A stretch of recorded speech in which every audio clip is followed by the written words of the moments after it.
नमस्कार।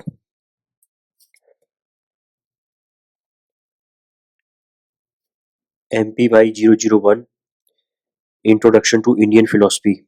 Unit number 1 Nature of Philosophy and the Characteristics of Indian Philosophy.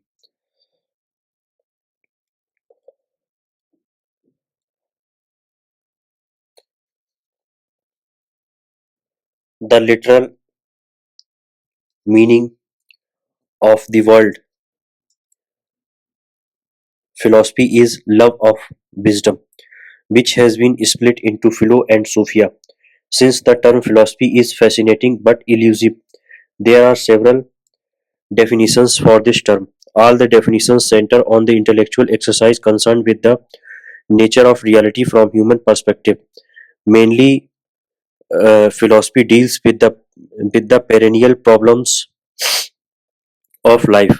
As life is a complex and complicated phenomena, the role of philosophy is immense in making an inquiry into the issues emerging in human life. Issues concerning with social, polit- political, moral, religious, racial, cultural, linguistic, and economic spheres confront human beings. The impact of philosophical investigations gains significance in explicating the real meaning or goal of life. Through this unit, student would understand the nature of philosophy in relation to its different branches and the characteristics or stick feature of Indian philosophical system. Introduction. Philosophy develops a fascination for wisdom which is different from knowledge. Knowledge is acquired through the sense organs and mind, while wisdom is obtained through the influence of the spirit called the self or soul. The former is fallible, conditioned, limited, and alterable, whereas the latter is infallible, unconditional, unlimited, and unalterable. Though philosophy initially commences with knowledge, it culminates in wisdom. Only the men of wisdom are called wise men or philosophers in the genuine sense of the term. The root element for both of these exercise is thinking. An ordinary human being thinks casually, but a philosopher thinks sincerely, seriously, and systematically, especially for the annihilation of the affections arising in human life. In this process, a philosopher hesitates to accept any fixed explanations, belief, or principles. Rather, it engages in dedicated, persistent, and systematic inquiry into the prevailing assumptions, methods, as well as criteria by which critical distinctions are made. It is a well-known fact that life is full of mysteries, containing lot of miseries. Life is generally and uh, characteristically defined as the span of existence from cradle to grave. A child is born, grows, marries, brings forth of offspring, and dies. The doubt remains as to what happens to the soul after death. How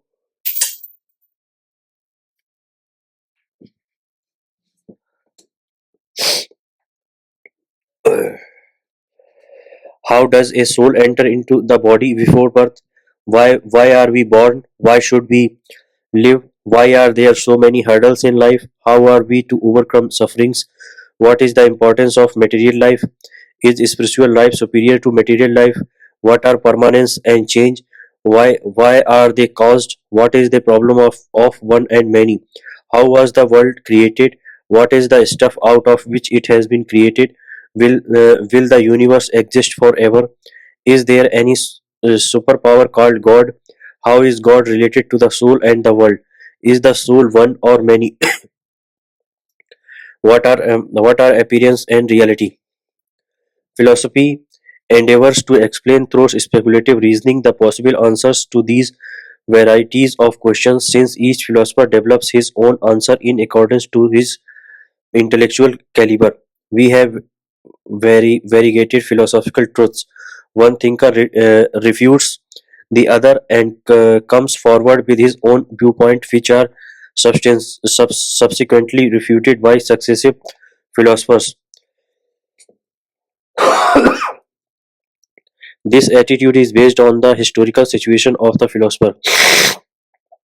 Metaphorically speaking, a philosopher inhales much before he exhales.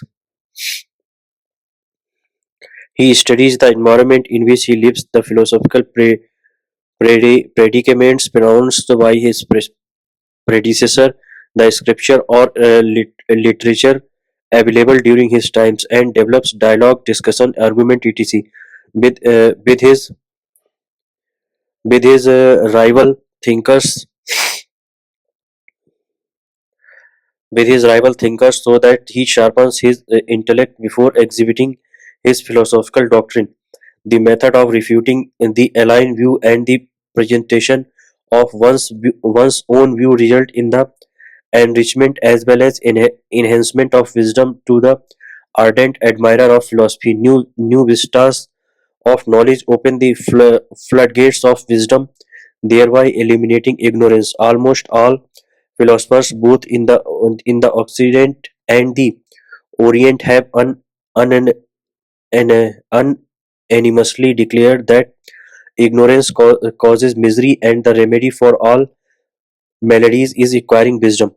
Philosophical wisdom manifests in several ways, mainly theoretical and applied. The former is explanatory, while the latter is the combination of both theory and practice. Rational the discussions emanate mainly from four perspectives: metaphysical, epistemological, ethical, and religious. Metaphysics. The etymological meaning of this term is that which transcends the physical realm. In in in physics, we have direct accessibility to the material world and experience its manifestations in actual life. Metaphysical issues are deeply concerned with the intellectual analysis of the deep in intricacies of the reality. In fact, the truth about the reality cannot be demonstrated or substained, but cannot be denied also. The fact also reality are conceptualized and described. Hence, we have both positive and negative approaches to reality. Further, the multifarious reflections of reality enabled the philosophers to contemplate on an ultimate reality and elucidate its nature and characteristics features variously. Thus, the idea of God gains more significance as the ultimate reality.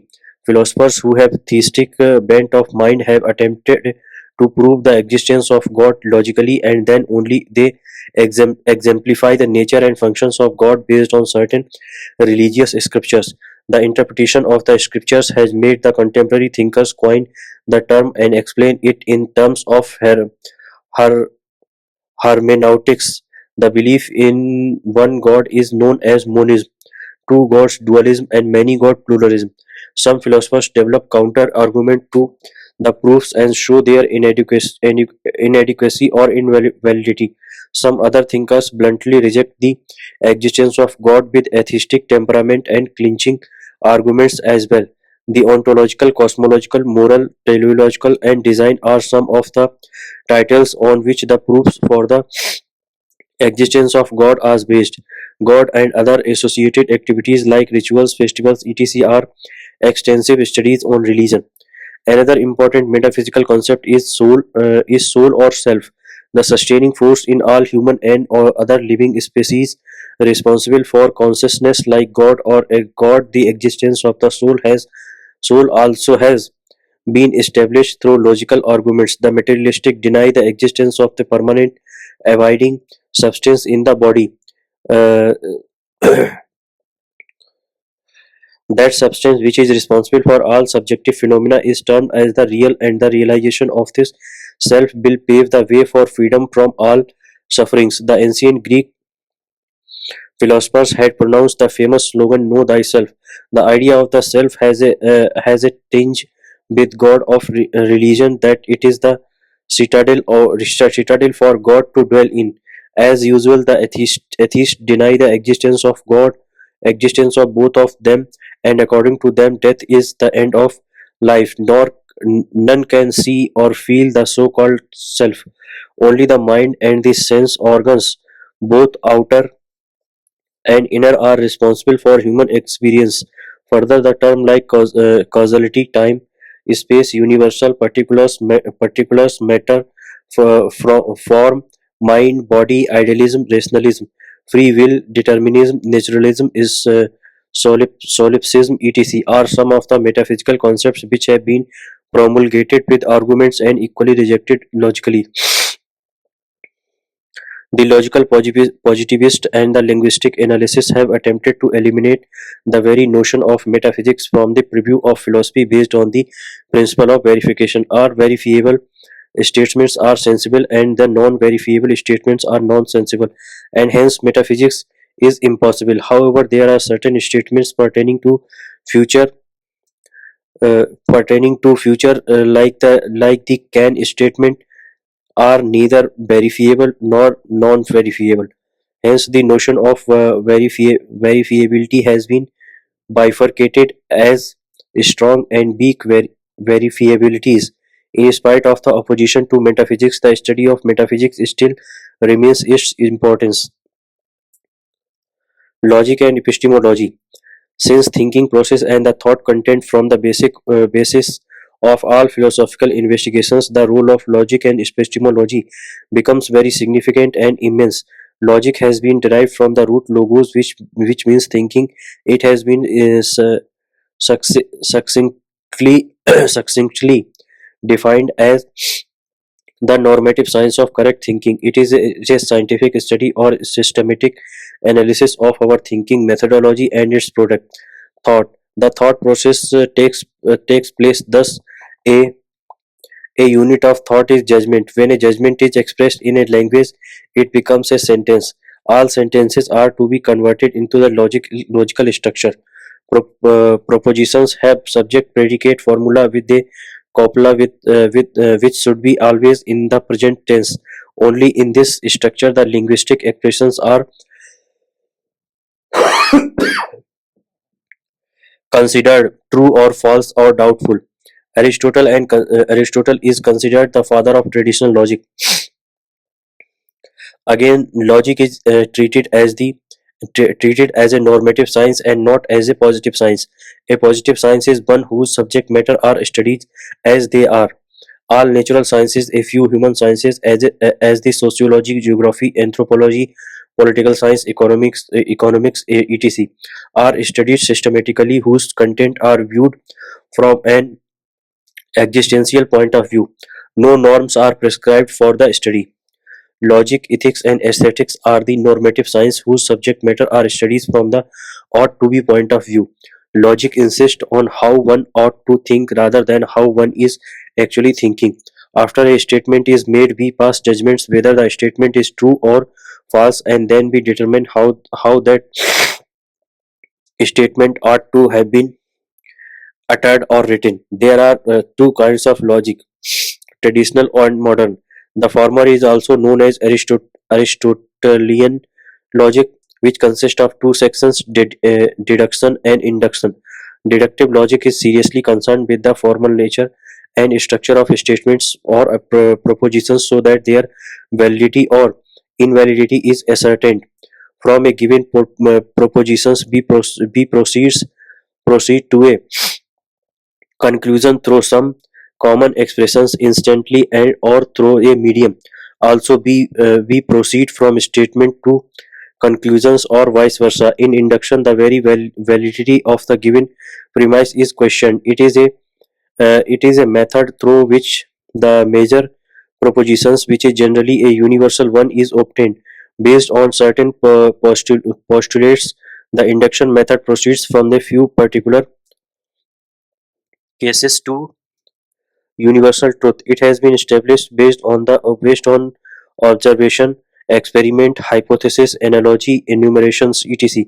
Universal statements are discovered which are applied to deductive reasoning for the application of particular instances so that the conclusion is made beyond doubt.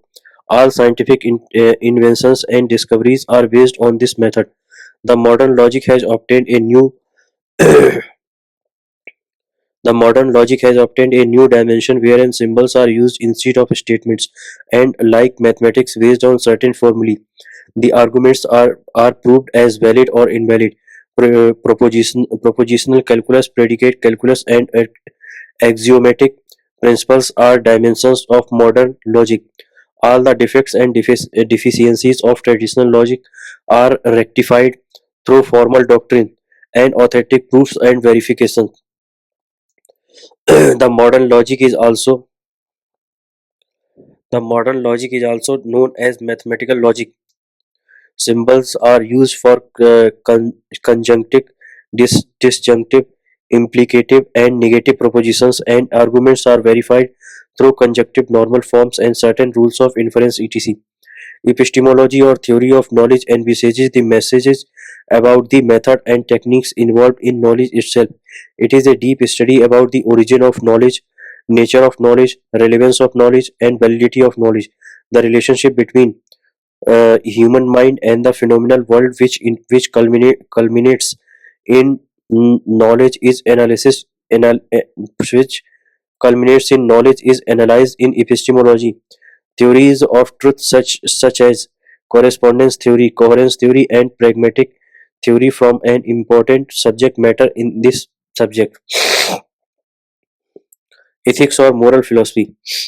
Another branch of philosophy is ethics, which has been derived from the root ethos, which literally means conduct. Hence, ethics is a normative science of human conduct in relation to human environment. The term moral has been derived from the root mores, which means behavior. Ethics is seriously concerned with perfect human living with certain codes or principles pertaining to conduct and character. All human beings have critical situations to deal with. The reflection or reaction to such situations will determine the moral attitude of men.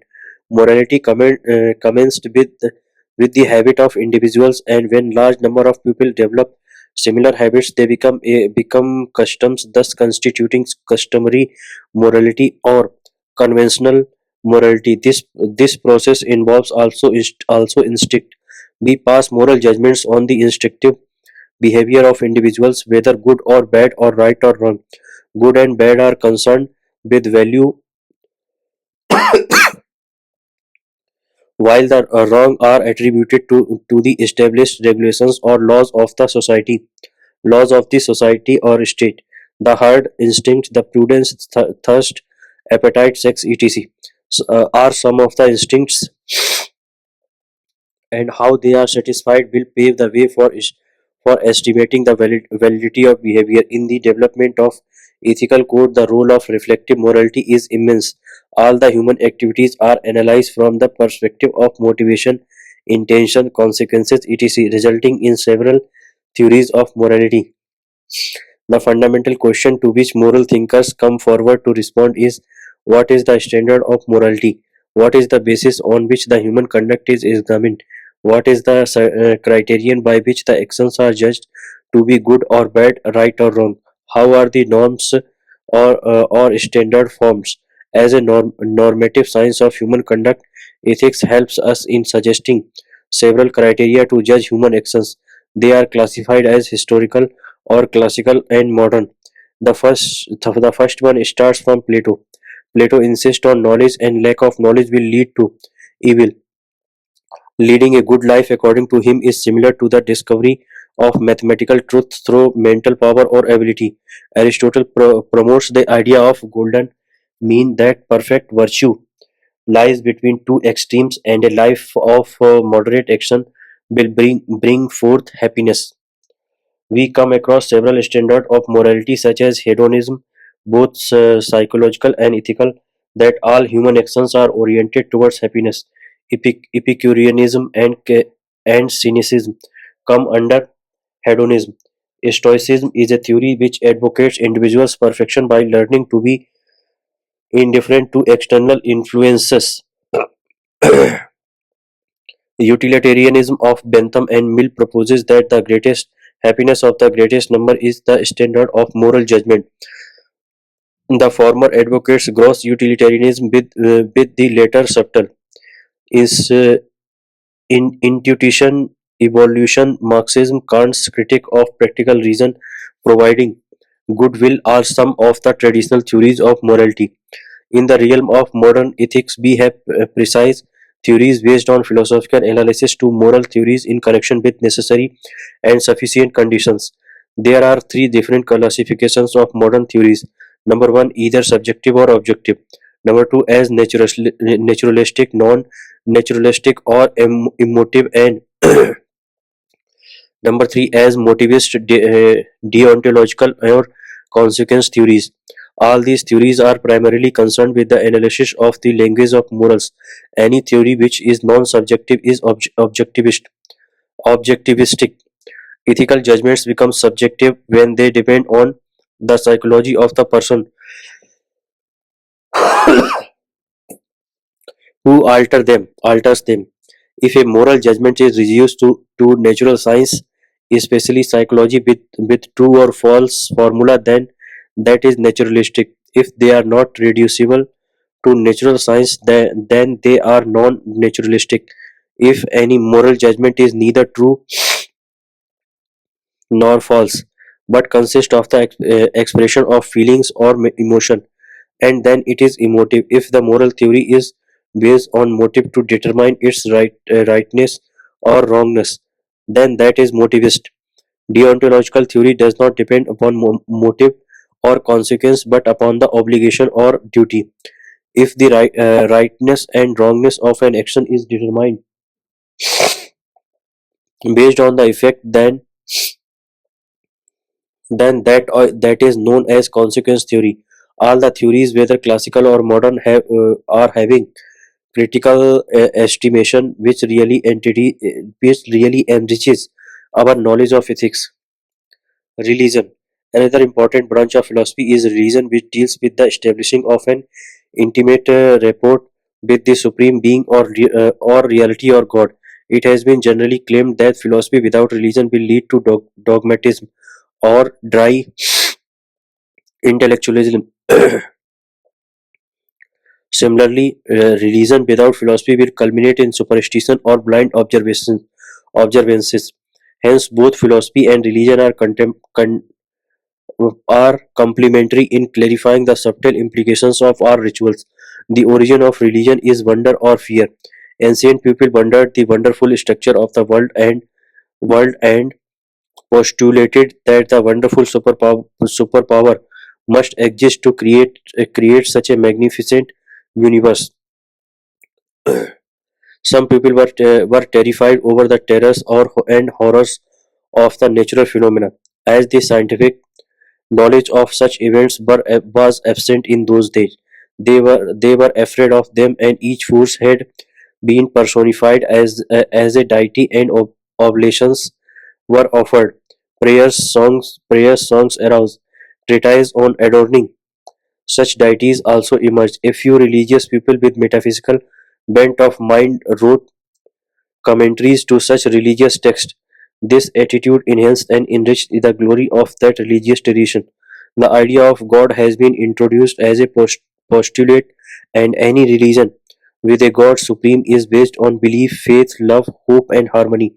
The existence of God has been proved from three angles. Number one, logical. Number two, is scriptural, and number three, existential. Logical, scriptural, and experiential. Logically, there are five proofs such as ontological, cosmological, moral, teleological, and design. Scripture vouchsafe for the existence of God revealed by eminent sages and saints. Experience of God in the bottom of the heart and soul is the best proof for the existence of God. The all pervasive, all knowing, and all powerful God is essentially required for human life, mainly for expressing love and technically known as devotion or bhakti. For God is personified as the very embodiment of love, and this love of God towards mankind is expressed through creation, preservation, destruction, and bestowal of grace.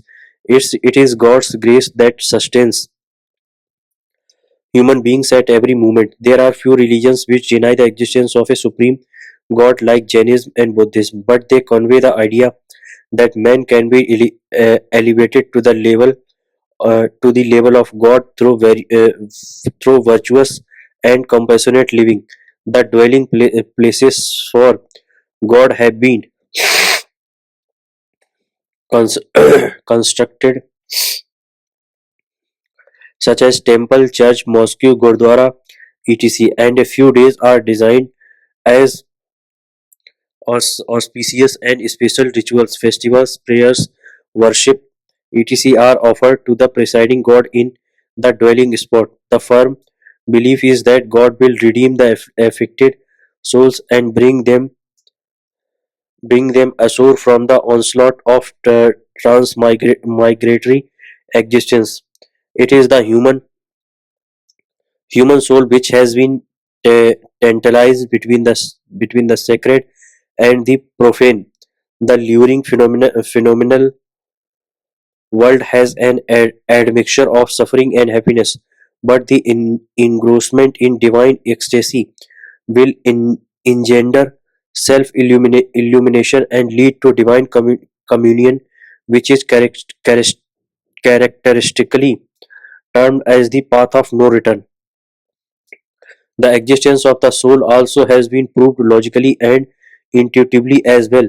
Self-realization becomes an inevitable prelude to God realization. This it is the soul which knows with the help of the mind and sense organs, but relinquishes the empirical entanglements so that it can move towards God and enjoy His perennial bliss eternally.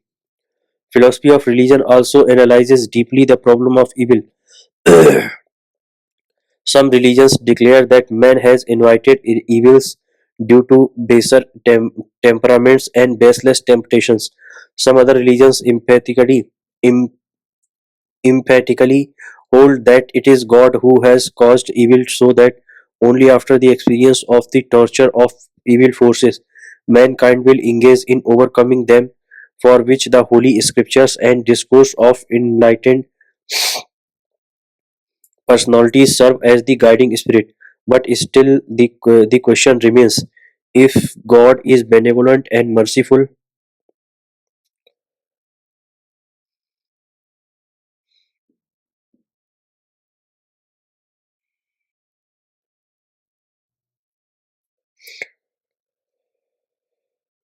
benevolent and merciful, evil should not exist, but prevail persists. Therefore, God is not omniscient, and evil is a thorn in a gracious name of nature of God. Religious scholars endeavor to appropriately settle the issue of evil.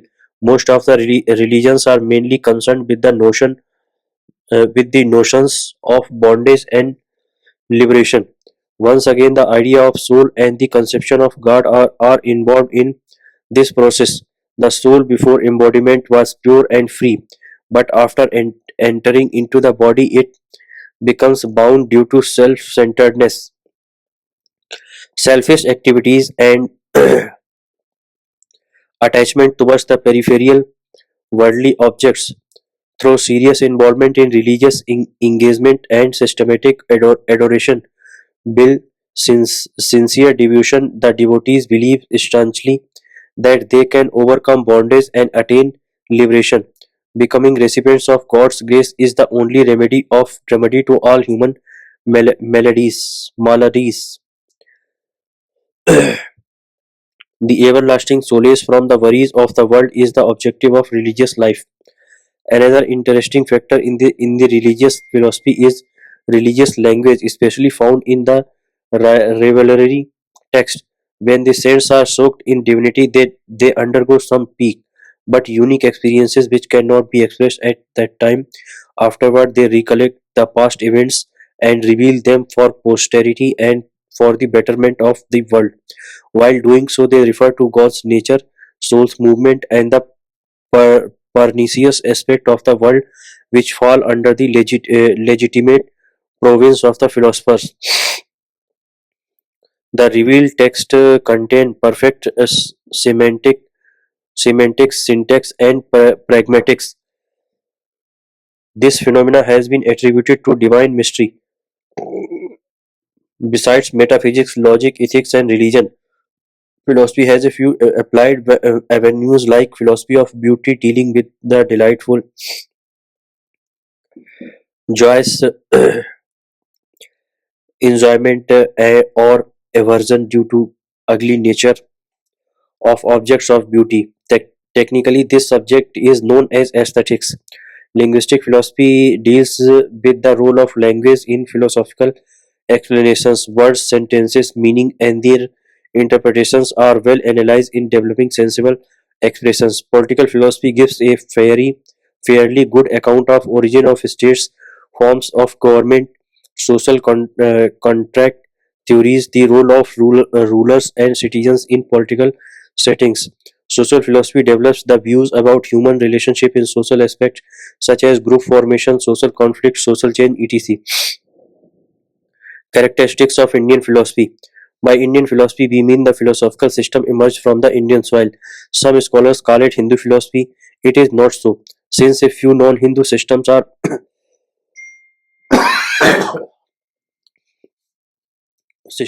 included, such as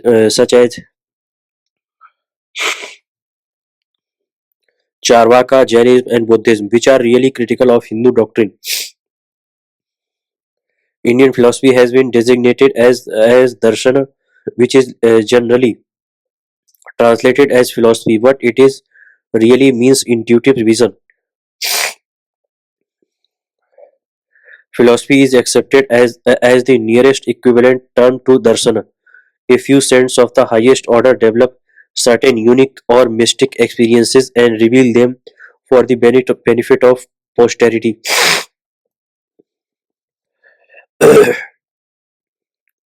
The spiritual heritage commences with such revelations, and they are testified by reason by a few sages who have developed metaphysical bent of mind.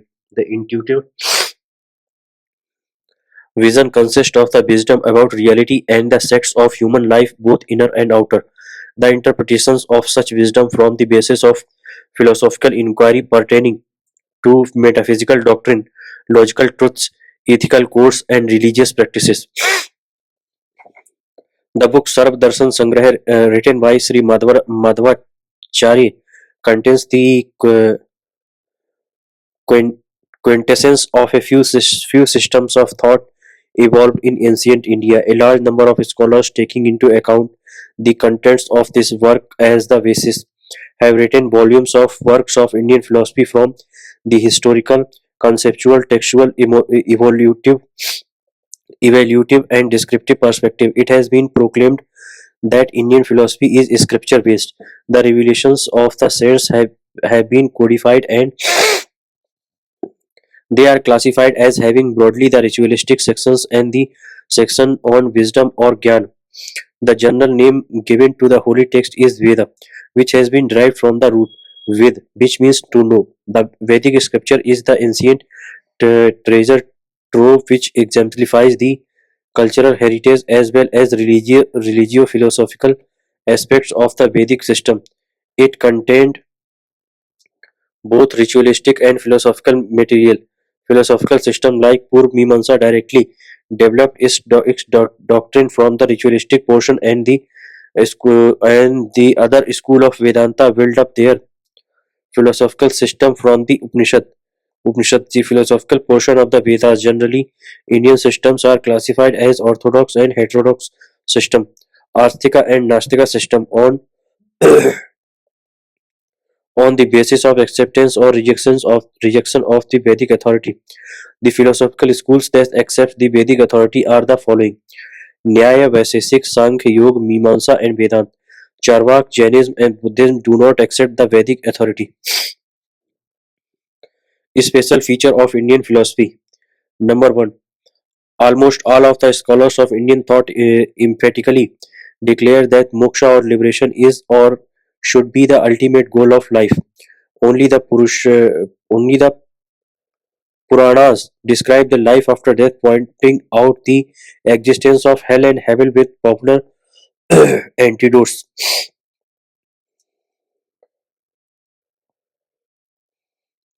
Intellectually, it implies that one must free oneself from the cycle of births and deaths by putting an end once for all for all to the strife-torn life. To achieve this ambitious goal, the Indian philosophers suggest certain means starting from lower values to reach higher and the highest values.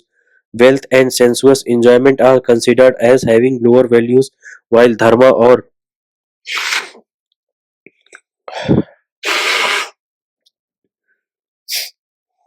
righteousness is regarded as the higher value. Obviously, moksha is the highest value. These four values are obligatory in the life of everyone on this earth, and hence they are called as purusharthas, the human values.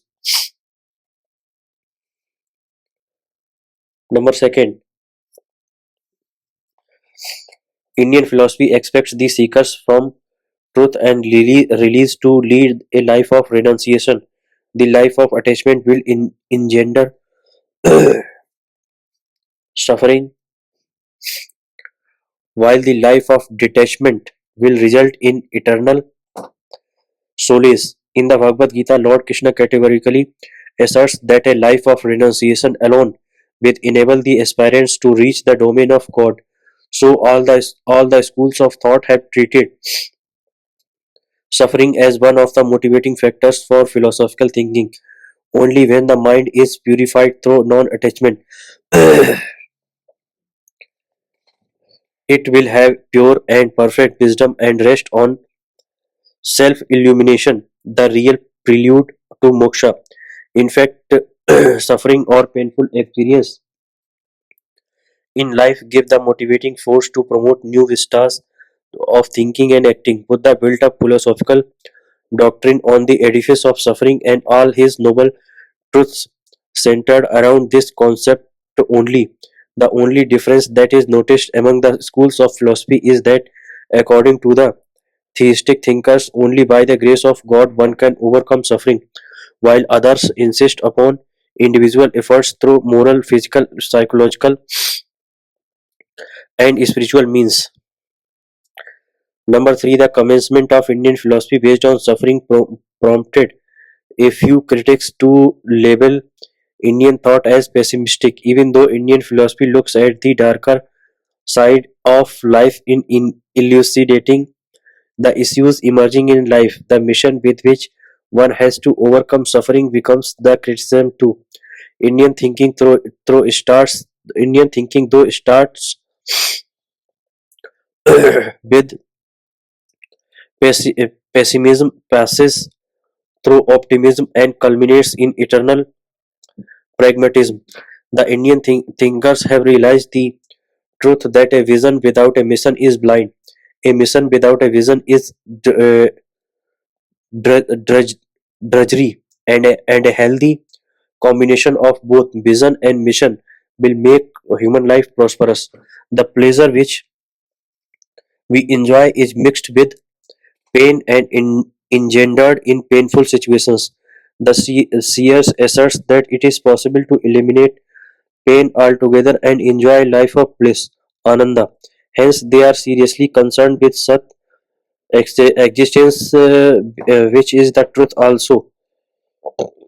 Chit consciousness and ananda everlasting happiness. Number four. In the hierarchy of values, Indian thinkers have classified as lower values, higher values, and the highest value. The uh, the the axiological approach in human life becomes immense in this analysis.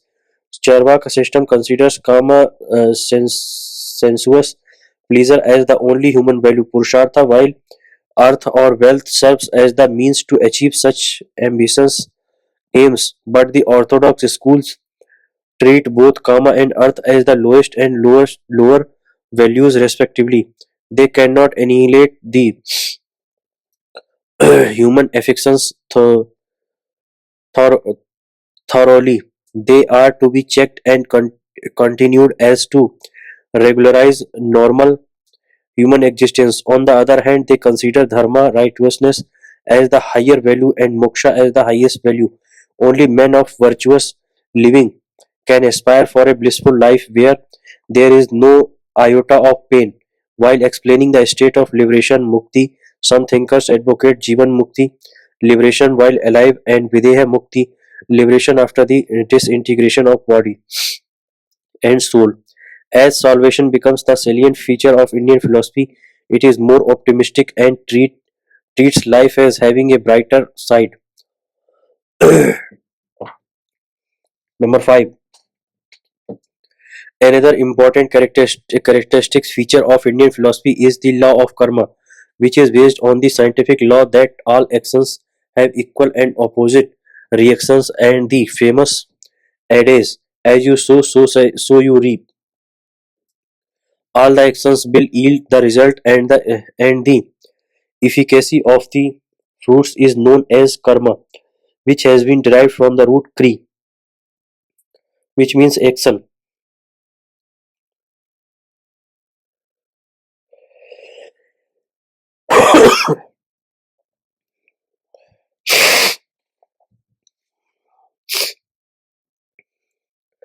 The karmas which cause us to take birth and store up while we are born is known as sanchita karma.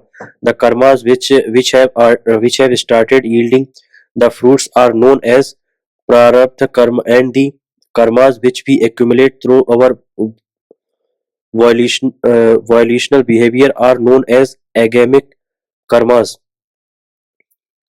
Even those systems which do not accept God believe in the doctrine of karma, which is the solace reason for the cycle of birth and death. Due to the grace of God, along with human dharmic endeavors, the enforcement of karmic forces may be annulled.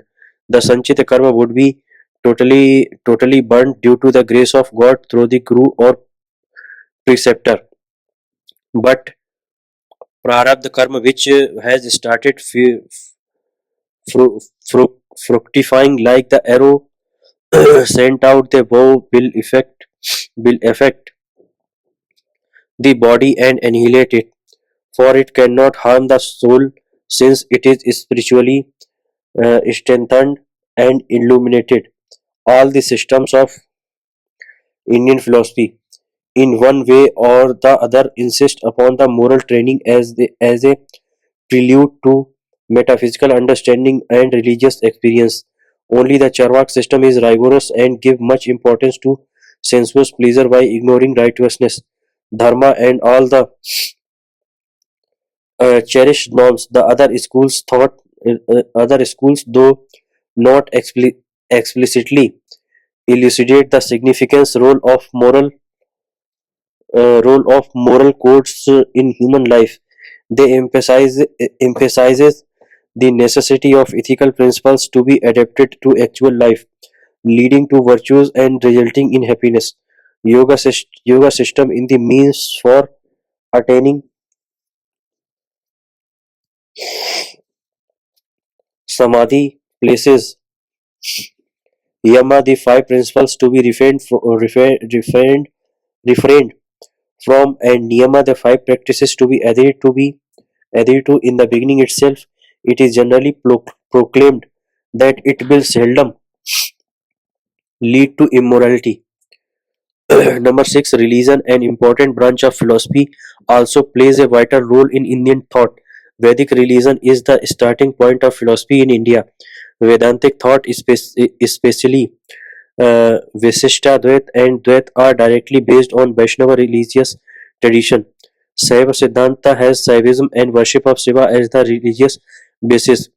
Advaita and the empirical level does not deny the concept of Ishvara and resorting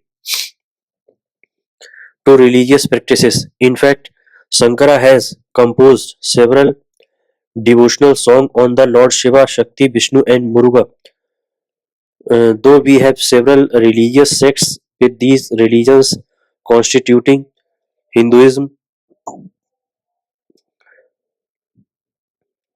Each religious sect has developed its own speculative metaphysics as well as means for redemption.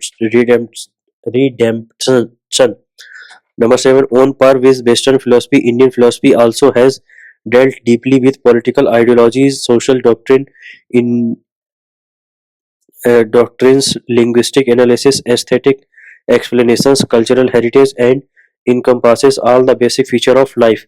It builds up a fundamental structure with scriptural edifice and rational construction with spiritual superstructure.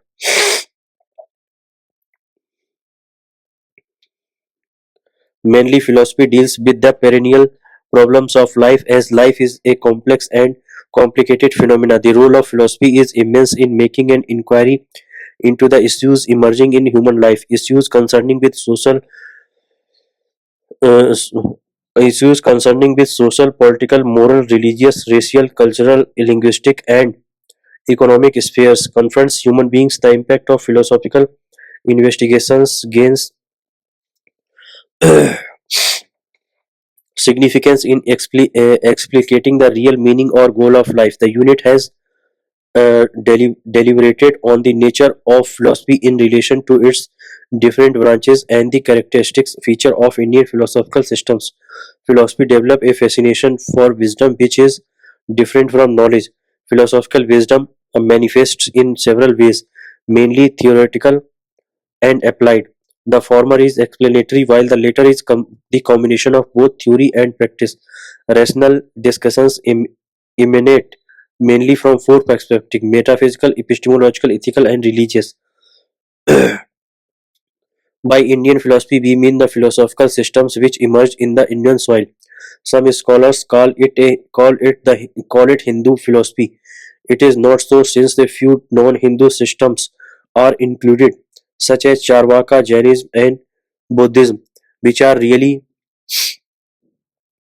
critical about Hindu doctrine. Indian philosophy has been designated as Darshana, which is generally translated as philosophy, but it really means intuitive vision. Philosophy is accepted as the nearest equivalent term to darshan. Indian philosophy spells out supreme goals of human life as purusharthas. Indian philosophy expects the seekers after truth to lead a life of renunciation. The seers asserts that it is possible to eliminate pain altogether and enjoy a life of bliss, ananda. Hence, they are seriously concerned with Sat existence, with the truth also, Chit consciousness, and Ananda everlasting happiness. While explaining the state of liberation, Mukti, some thinkers advocate Jivan Mukti, liberation while alive, and Videha Mukti, liberation after the disintegration of body and soul. As salvation becomes the salient feature of Indian philosophy, it is more optimistic and treats life as having a brighter side. The law of karma is based on the scientific law that all actions have equal and opposite reactions and on the famous adage as you sow so you reap. Religion and important branch of philosophy also plays a vital role in Indian thought. On par with Western philosophy, Indian philosophy also has dealt deeply with political ideologies, social doctrines, linguistic analysis, aesthetic explanations, cultural heritage, and encompasses all the basic features of life. Thank you.